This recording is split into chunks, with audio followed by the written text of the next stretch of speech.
The team and I have been really impressed by the offerings of OnePlus this year. The 13, 13R, and now with their Nord series. The CE5 is their most affordable option here in the Philippines, but does that make it a good buy?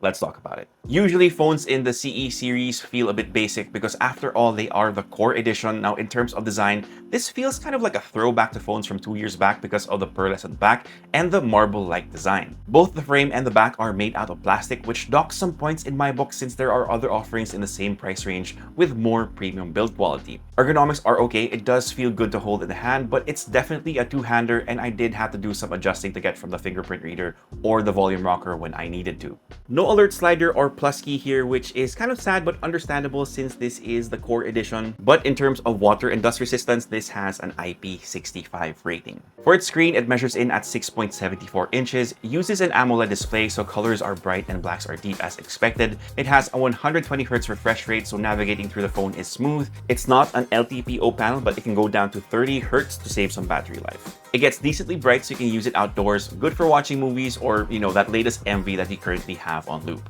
Now, sadly, the CE5 is only equipped with a mono speaker, which sounds fine and gets decently loud, but other offerings within this price point do have stereo speakers. Under the hood, you have a Dimensity 8350 paired with 8GB of RAM and 256GB of storage. This chip is strong for a mid-range phone.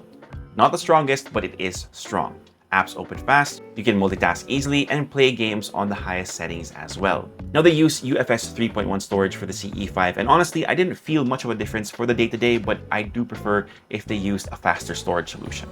And while I didn't have any issues with it, I did read that thermal management isn't the best for this either, so if you're planning to have prolonged gaming sessions on this, that might be something you have to take note of. Now, for the cameras, it has a 50-megapixel main and an 8-megapixel ultra-wide. No telephoto, but the main camera takes excellent pictures. They're sharp and clear. The Nord series takes advantage of the same post-processing algorithm for the OnePlus 13, and it does benefit from it greatly.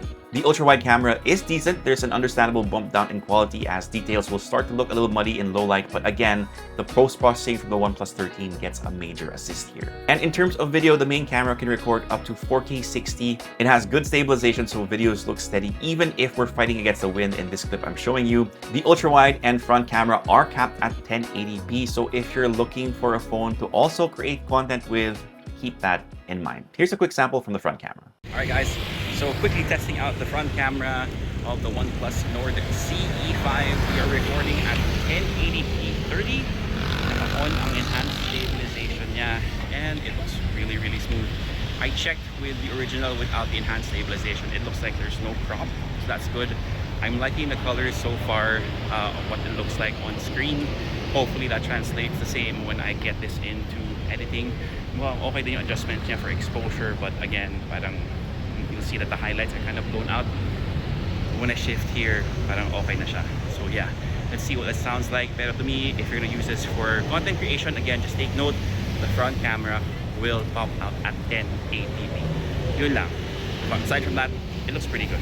Now, the thing I like the most about the OnePlus Nord CE5 is its huge 7,100 mAh battery. This is the biggest battery that OnePlus has put in a phone to date, and it charges relatively fast since this supports 80-watt Super VOOC charging. It takes less than an hour to fully charge this phone. Dewey, our senior editor, also took this on a trip that lasted him 2 days, lots of photos, videos, social media, and even some gaming, so there's no need to worry about the battery life. Of course, this phone runs on OxygenOS 15. It's clean, it's fast, and one of our top 3 Android UIs out there. They're also promising 4 years of Android updates and 6 years of security updates for the OnePlus Nord CE5.